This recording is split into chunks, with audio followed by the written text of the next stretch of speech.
자, 여러분들 13장 사례관리 Q&A 하셨네요. 여기는 Q&A 질문이 2개가 있습니다. 먼저 질문 먼저 볼게요.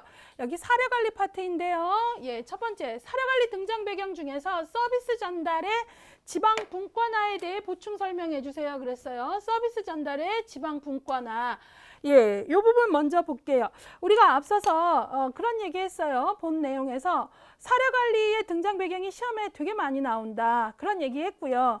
또 현장에서 또 사료관리는 너무나 중요한 기법이기 때문에 이런 등장 배경의 맥락도 알고 하는 건 중요해요. 그래서 이제 우리가 사료관리 등장 배경으로 뭐 탈시설화, 민영화, 지방분권화, 또 클라이언트를 돌보는 가족들의 과부담의 문제, 그 다음에 복합적 욕구의 증가, 비용 억제 욕구 등등을 얘기했어요. 그 중에 이제 여기서 질문한 건 서비스 전달의 지방 분권화 혹은 복잡하고 분산된 서비스 체계 뭐 이런 거에 대한 얘기를 좀 나눠볼게요. 자, 여러분 우리가 정책론에서 배우시죠? 1980년대 미국에서는 레이건을 중심으로 한 레이거노믹스 신보수주의, 또 영국에서는 마가렛 대처 중심의 신보수주의가 뭐 이제 표방되고, 또 이제 신보수주의의 여러 가지 뭐 득세라고도 할 수 있고, 뭐 이런 어떤 신보수주의 경향 아래서 이제 서비스 공급 주체에 대한 개념들이 달라지죠. 그래서 서비스 공급 주체는 정부만이 아니다, 여러 개이다. 그래서 이제 복지다원주의 얘기도 하면서 이제 얘기를 하죠. 그래서 공급 주체가 민간으로 이양되는 민영화 현상도 있지만, 또 하나 중요한 게 정부에서는요, 중앙정부에서 지방정부로 많은 부분들이 이양이 됩니다. 그래서 지방을 중심으로 서비스를 전개하도록 하는데, 이때 분산된 서비스들이 지방 중심으로 가더라도 통합될 수 있는 장치가 필요하죠. 클라이언트 입장에서는. 근데 이런 통합을 위한 장치나 조정을 위한 장치가 없게 되면 클라이언트 상황은 더 어려워지는 거죠. 훨씬 더 혼란스럽고 비효율적인 방식의 서비스가 공급이 되죠. 그래서 말 그대로 어때요? 조정을 위한 장치가 없이 지방분권화가 계속되게 되면 클라이언트는 말 그대로 서비스가 더욱더 어떻게 돼요? 통합이나 조정 장치가 없으면 분산되어 있죠. 이거를 단편성, 분산성 혹은 산재성 이렇게 말하거든요. 쪼개져 있다라는 거예요. 그러면 이용자 입장에서는 되게 어렵잖아요. 그래서 분산되고 단편화된 지역사회 서비스를 이용한다는 것은 매우 불편을 초래하게 되었고, 이에 따라 각 기관들이 서비스를 조직화하고 통합적으로 충족시킴으로써 서비스 전달의 지방 분권화에 따른 부정적 측면, 말씀드렸듯이 분산화, 산재성, 분절성, 단편성을 보충하기 위해 바로 어떤 방법이 등장하게 된 거죠? 사례 관리죠.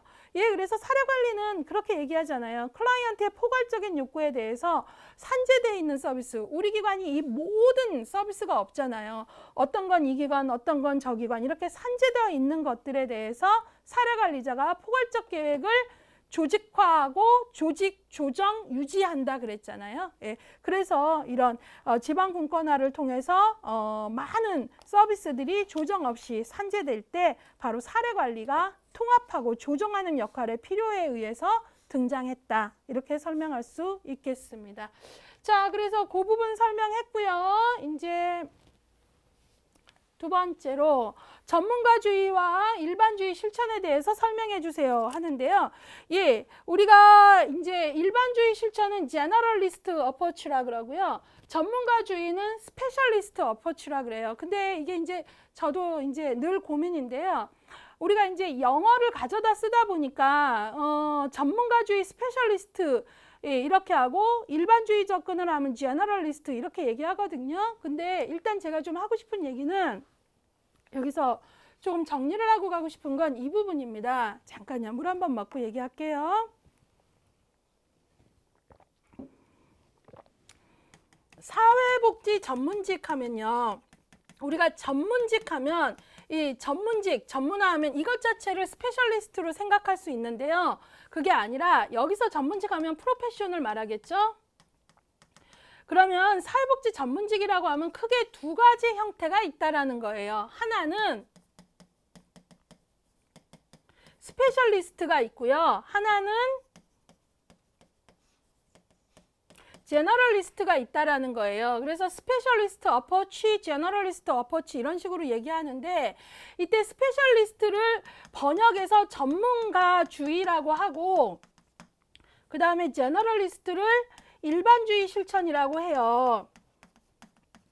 근데 이렇게 되면 이 번역이 틀렸다는 게 아니라 이게 어느 책이나 이게 좀 학생들이 혼란스러운데 어떤 혼란이 있냐면 스페셜리스트만 전문가고 전문가주의 했으니까 제너럴리스트는 비전문가인가 이거 아니거든요. 일단 제가 잡고 싶은 게 이거예요.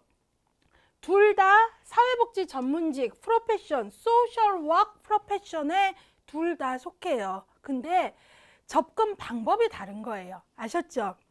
그래서 이제 여러분들이 이해해야 되는 건 말 그대로 여기의 차이는 뭐냐면 스페셜리스트는요.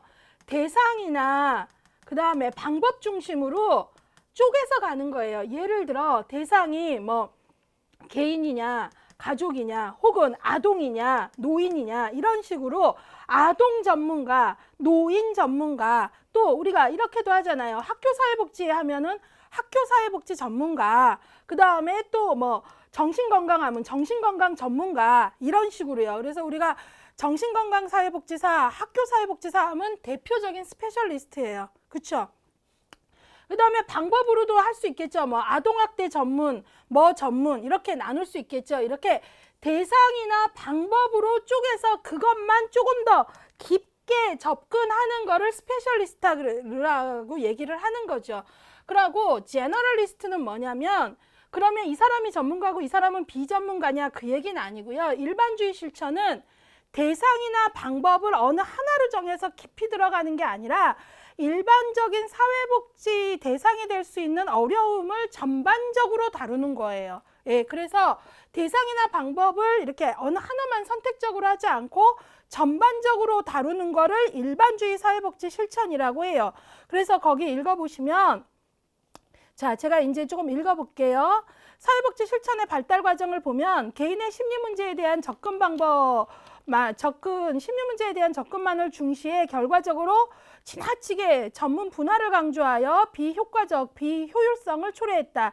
이 경우는 무슨 얘기냐면 이렇게 너무 쪼개서 가는 스페셜리스트 같은 경우죠. 그래서 개인으로만 가거나 집단으로만 가거나 아니면 이 방법으로만 가거나 그래서 그게 아니라 대상이 누구이거나 복합적인 욕구에 대해서 반응할 수 있는 방법이 필요했어요. 왜냐하면 사회가 발전할수록 여러 가지 복합적인 문제를 가진 사람들이 많이 나타나고 우리는 어느 하나만이 아니라 개인과 환경도 같이 인식하면서 복합적 문제에 반응할 수 있는 어느 대상이건 그래서 등장한 게 바로 일반주의 사회복지 실천이에요. 그래서 이걸 제너럴리스트 어포치라 그러는데 전문적 어떤 하나의 방법 아니면 어떤 대상만을 하는 게 아니라 전체적인 방법의 통합 그 다음에 뭐 공통성을 기반으로 해서 이제 개입을 하게 되는 걸 뭐라 그러나 일반주의 실천이라 그래요.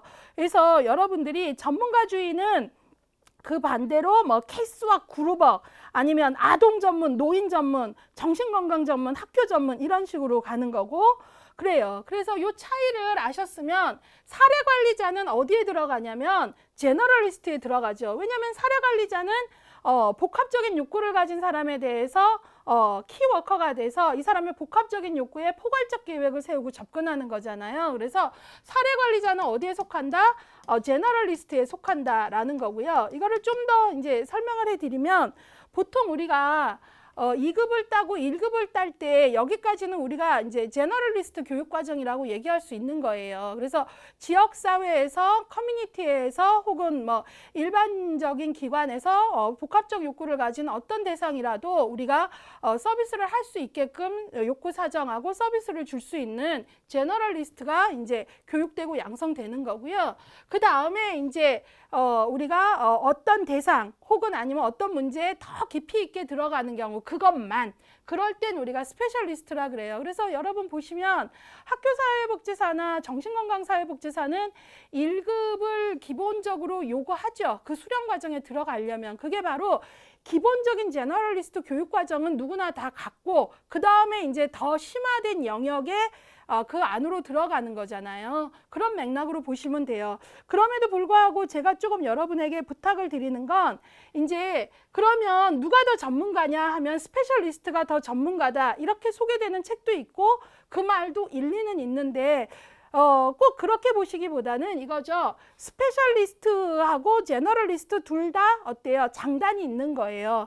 그래서 제너럴리스트는 어떤 면에서는 하나의 깊은 영역에 대한 한 영역에 대한 전문성은 좀 떨어질 수 있어요. 그렇지만 그럼 제너럴리스트는 전문가가 아니냐? 아니죠. 복합적 욕구에 대응할 수 있는 전문가인 거죠. 그래서 프로페션에 분명히 들어가는 거고요.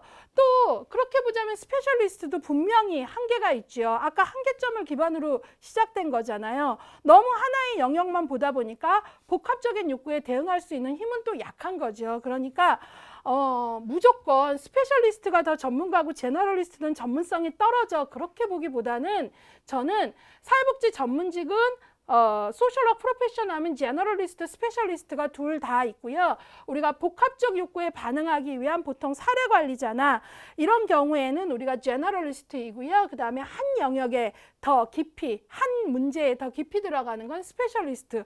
그리고 양쪽의 접근 방법은 다 필요에 의해서 적절히 쓰여지는 게 중요해요. 그러나 이것이 서로의 장단으로 얘기하자면 상대적으로 제너럴리스트는 전문화가 조금 스페셜리스트보다 그 부분에 대해서는 떨어질 수 있다. 또 스페셜리스트는 상대적으로 장단을 얘기하자면 복합적인 문제에 반응하기가 어렵다. 예, 분절성을 띠게 되고 그런 부분에서 너무 스페셜리스트화로만 가면 비효과적, 비효율적일 수 있다. 이런 공부를 하시면 되겠습니다. 이렇게 들어온 개념들이 용어가 정리되고 하는 데 있어서는 이제 안타까운 공부가 맥락을 벗어나서 용어만 보게 되고 용어가 어떤 그 번역 과정에서 또 오해를 살 만한 요지가 있고 이렇게 되면 이제 조금 왈가불가 되는데요. 여러분들이 그런 부분에 좀 유의하시면서 보고 결론적으로 사례 관리자는 제너럴리스트에 속하게 되는 거지요. 예, 여기까지 해서요. 여러분하고 13장 사례 관리 Q&A 같이 살펴봤습니다.